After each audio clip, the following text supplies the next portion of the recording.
Nah, satu-satunya yang bikin saya nyesel beli Redmi Note 9 ini, kalau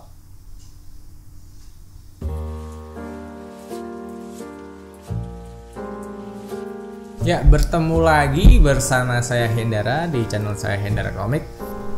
Habis saya bikin video yang bahas kekurangan dari Redmi Note 9 Pro perihal debu, saya banyak banget jumpai komen, untung belum beli, fix gak jadi beli, nunggu seri selanjutnya aja. Sebagai pecinta penggemar seri Redmi, malah saya secara nggak sengaja memberikan sentimen yang negatif secara nggak langsung kepada para pecinta Redmi yang lain. Nah, jadi di video kali ini saya akan bahas apakah Redmi Note 9 ini layak dibeli atau enggak. Udah mulai kotor nih, udah dengan cap jari. Oke, masalah pertama ya. Poin 1, masalah kamera yang berdebu. Ya, saya bahas di awal karena emang pasti banyak banget yang penasaran dengan masalah kamera yang berdebu ini.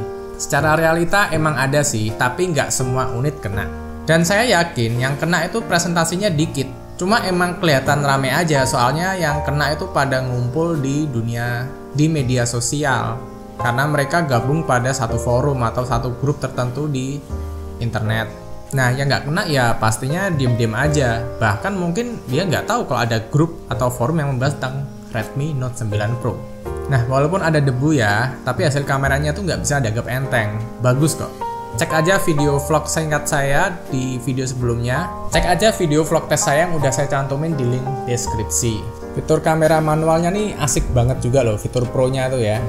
Dan pengen banget explore bagian itu lebih dalam. Kalau kena debu nggak usah khawatir, karena garansinya kan sampai siap ganti unit ya. Jadi kurang tanggung jawab apalagi coba. 15 bulan lagi. Jadi menurut saya nggak perlu terlalu khawatir ya tentang masalah debu pada kamera ini, karena semuanya dipertanggungjawabkan dengan baik oleh pihak Xiaomi-nya.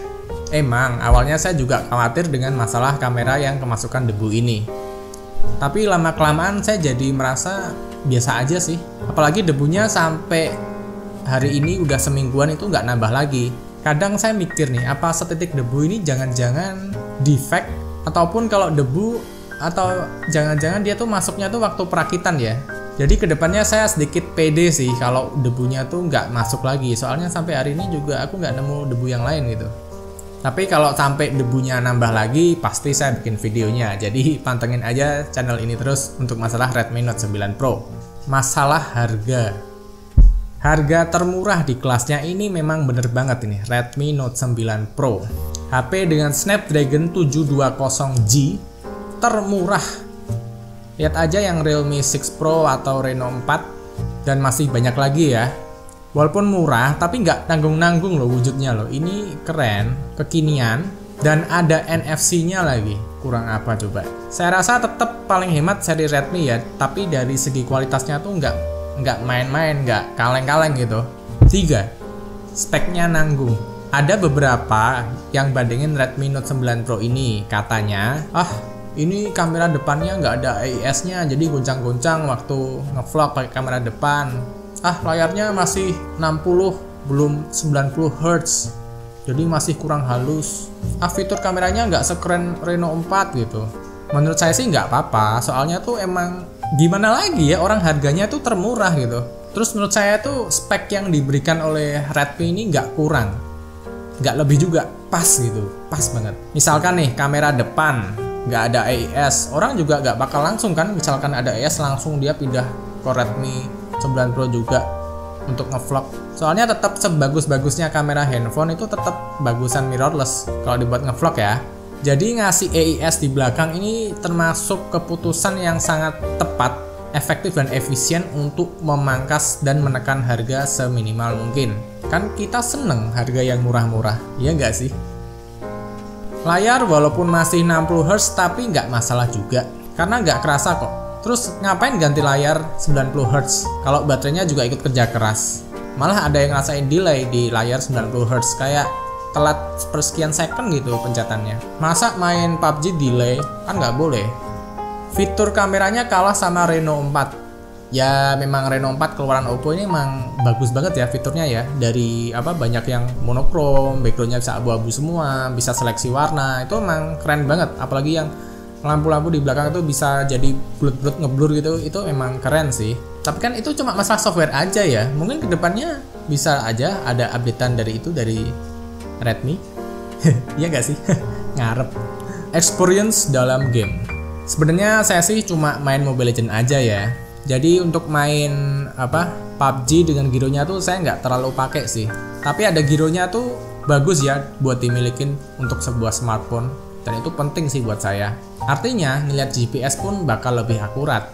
Dan untuk perbandingan grafik Mobile Legends di seri Note 9 Pro dengan Note 8 biasa tuh lumayan kerasa loh. Jadi walaupun ini belum 90Hz ya, tapi kalau kita jejer ini HP Redmi Note 8 sama Redmi Note 9 Pro dengan settingan yang sama, high frame rate gitu ya, settingan tinggi, itu si Redmi Note 9 Pro ini bisa ngasilin gambar yang halus banget. Serius, halus banget. Dan Redmi Note 8 kalah. Ya ini memang efek dari powerfulnya Snapdragon 720G ya dengan 8 nanometer. Keren kan? Baterainya awet sampai 2 hari. Ya itu kalau nggak dipakai game berat ya. Menurut saya sih baterainya biasa aja sih. Biasa awet. Khas Redmi mana sih baterainya nggak awet? Awet semua deh kayaknya. Jadi secara realistis baterai ini tuh awetnya seperti biasa, cuma nambah 25% lagi, kan dari 4000 ke 5000. Kalau pemakaian intens sehari sih nggak bakal pusing ya, kita cari colokan charger. Kalau jarang diutak-atik ya emang bener nyampe ke 2 hari. Tapi yang saya lebih sorot nih chargernya itu loh, kenceng banget. Tiap hari tuh ngecharge cuma setengah jam aja, dari 20% ke 80%, bahkan kadang 87%. Cepet banget kok ngecharge-nya, enak. Jadi kita tuh nggak bakal mati gaya nunggu baterai yang nggak penuh-penuh itu, soalnya cepet banget ngecharge-nya. Apalagi Snapdragon dengan 8 nanometer ini tuh nggak cepat panas ya, alhasil kan baterainya juga lebih efisien. Dan chargernya itu di seri Note 9 Pro disertakan ya yang 30 watt atau 33 watt ya. Nah, jadi layak beli nggak? Ayo. Menurut saya sih ya layak-layak aja. Cuman kalau kalian pakai seri Redmi Note 8 atau Note 8 Pro, mungkin nggak usah terlalu terburu-buru sih ganti Note 9 Pro ini ya. Nggak perlu terburu-buru buat upgrade HP kalian. Soalnya lompatan yang paling kerasa mungkin hanya dari segi desain smartphone-nya sendiri. Apalagi Note 8 Pro, pasti kalau megang Redmi Note 9 Pro ini nggak terlalu kaget ya, biasa aja. Soalnya hampir mirip gitu, cuma beda desain aja. Cuma kalau kalian pemakai seri Note 7 ke bawah ya, Note 6, Note 5, Note 4, Note 3 itu kan, itu kerasa banget lah, gapnya tuh jauh banget. Apalagi saya pengguna Redmi Note 5 ya sebelumnya ya, jadi lompatan teknologinya ini kerasa banget dan good deal untuk upgrade ke Redmi Note 9 Pro. Nah, pengguna Redmi itu emang kelewat kritis sih kalau saya rasain. Jadi itu sampai detail-detail kecil itu dikejar bener-bener. Tapi nggak salah juga ya, soalnya kan emang jargonnya Redmi ini mendang-mending itu ya. Dan itu tuh bikin fansnya Redmi itu sangat super teliti, sangat. Dan mereka termasuk saya ya, setiap mau beli Redmi itu pasti dia akan compare ke seri saingannya yang lain gitu. Walaupun endingnya tetap beli Redmi ini juga. Soalnya emang sih selalu dia tuh ngasih harga termurah tapi nggak murahan. Sering juga Redmi ini dicerca sebagai HP kentang, HP yang cepat rusak, HP yang murahan ya. Cuma saya yang udah pakai Redmi Note 5 sejak tahun 2017 ini tuh nggak ngerasain yang dikata-katain orang yang kentang, yang HP murah, cepat rusak tuh nggak ngerasain sama sekali. Malah kebalikannya, kuat, awet, dan tahan lama. Bahkan Redmi Note 5 itu masih terlihat sehat loh. Banget, paling cuma bodinya aja yang udah mulai ada cat-catnya yang hilang sih di bagian pinggirnya aja. Karena saya pengguna HP yang nggak mau ngelindungin HP-nya sama sekali. Jadi menurut saya tuh HP itu fungsinya ya membantu, jadi nggak boleh ngerepotin yang punya gitu. Lagian kan udah Corning Gorilla Glass, pasti aman, yang dari namanya baret-baret itu pasti aman. Dan bener, sampai sekarang itu loh, walaupun tanpa pelindung apapun, layar itu masih mulus. Tapi memang ada itu sih, ngecap jempol yang sering main Mobile Legends.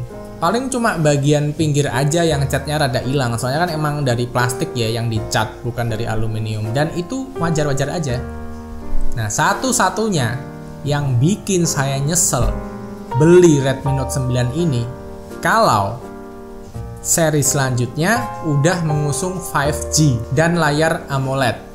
Selama nggak upgrade ke bagian 2 segmen itu, saya sih senang-tenang aja, nggak masalah. Lagian untuk 5G aku nggak yakin deh bisa cepet nyebar ke Indonesia, khususnya sampai ke daerah-daerah. Soalnya tuh kayaknya 5G itu perlu infrastruktur yang baru lagi, pemasangan tiang-tiang BTS yang baru lagi. BTS, tiang BTS ya, bukan K-pop BTS. Nah, apalagi sekarang di tengah pandemi seperti ini kan, pasti seharusnya semakin terhambat pembangunannya. Dan menurut saya sih ramalannya paling cepat 5G itu benar-benar bisa dipakai, ada dan merata seluruh Indonesia itu menurut saya pribadi sih 2022 ya paling cepat, atau 2023 bisa full 5G. Nah, jadi mau beli Redmi Note 9 Pro sekarang atau nunggu pengumuman Redmi Note 10 tahun depan? Komen di bawah ya.